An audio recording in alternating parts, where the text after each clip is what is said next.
இப்போ காலையில ஏஞ்சிக்கணும்னு நினைச்சாலே கஷ்டமா இருக்கு. ஸ்கூல் படிக்கும் போதெல்லாம் காலையில ஏஞ்சிக்கணுமே தலைவலி வரும். பட் கல்யாணம் ஆயிட்ட அப்புறம் காலையில ஏஞ்சி சமைக்கணுமேன்னு சொல்லிட்டு தலைவலி வருது.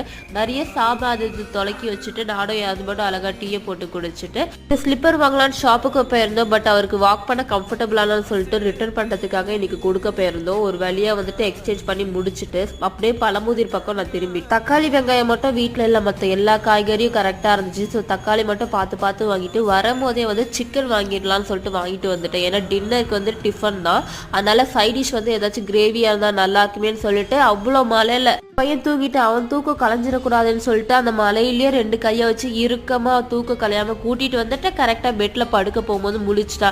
ஸோ இதுக்கு மேல வந்துட்டு என் ஹஸ்பண்டுக்கு தெரிஞ்சிச்சு அவ ஏஞ்சே வரமாட்டான்னு சொல்லிட்டு ஸோ அவரே அழகா கிரேவி பண்ணிட்டாரு. நான் வந்துட்டு அப்புறம் அவருக்கு சுட சுட தோசை மட்டும் ஊத்தி கொடுத்து நானும் சாப்பிட ஆரம்பிச்சிட்டேன். மறக்காம இந்த வீடியோக்கு சப்ஸ்கிரைப் பண்ணுங்க, லைக் பண்ணுங்க, செகண்ட் வீடியோ லிங்க் மறக்காம டச் பண்ணி பாருங்க.